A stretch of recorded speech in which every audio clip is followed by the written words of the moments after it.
Last week, I, like many of you, watched Donald Trump call a female journalist Piggy on Air Force One with cameras rolling and everything. And it blew me away.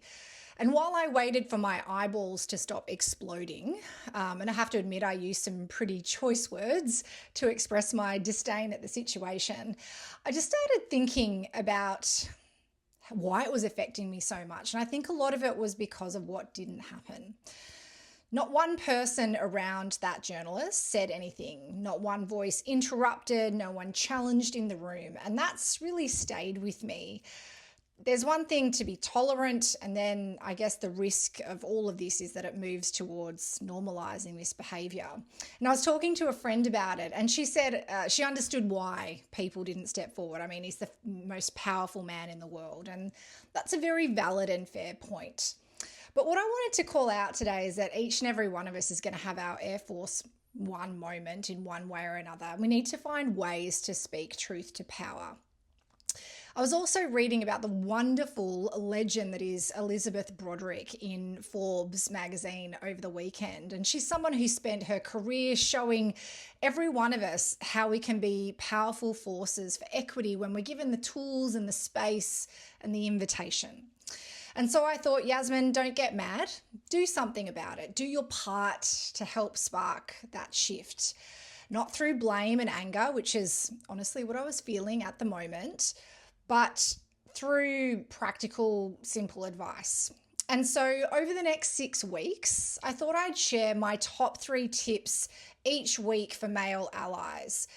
Short, clear, actionable steps that any man can take to become a better ally, a supporter, and importantly, sponsor of women. Because here's something that I know for sure. Not just from the years of working with boys in schools and the online world, but from also working in male-dominated environments like the New South Wales Police Force and the tech sector and sport and beyond. Men are starved for guidance on how to show up in a positive way. It's the reason that influencers like Andrew Tate go viral, because they actually know they have to give prescriptive, repeatable instructions on what it means to be a real man. It's obviously just the wrong kind of advice. So what if we did the same but for good?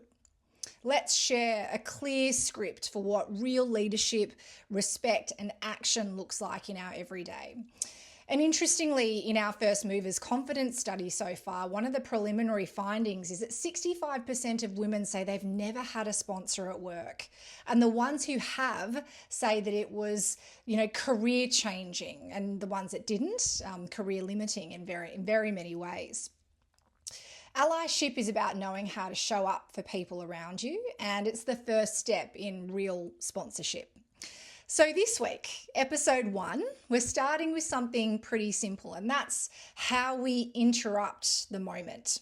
So your 3 moves for week 1 are: first, use a phrase to call out when you see something wrong. So you don't have to be a full superhero, but just a calm, clear interruption.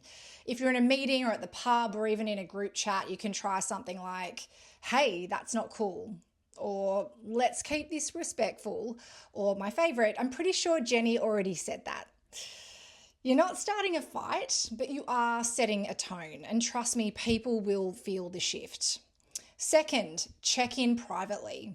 Not everything needs to be aired in public. And after a moment like that has passed, it's really important to send a message or have a quiet word with someone on the receiving end of, the incident, and say something like, "Hey, I saw that moment. I just wanted to check in on how you're feeling. I noticed that it was uncomfortable." It shares that you noticed and cared, and that's really important. Third is that you share this story with someone else. That's so powerful, because often when it comes to these situations, we feel awkward, but we need to show that it was worth it. And so when we know that men modeling to men has successful outcomes, this is a really great outcome of what true allyship can look like. The last one, of course, I did mention our First Movers study, is sharing that study with other people. We want to make sure that we're getting anecdotal and evidence-based feedback from women. And so if you could be part of that shift by sharing the First Movers Confidence study, the link is in the comments. I'll see you next week.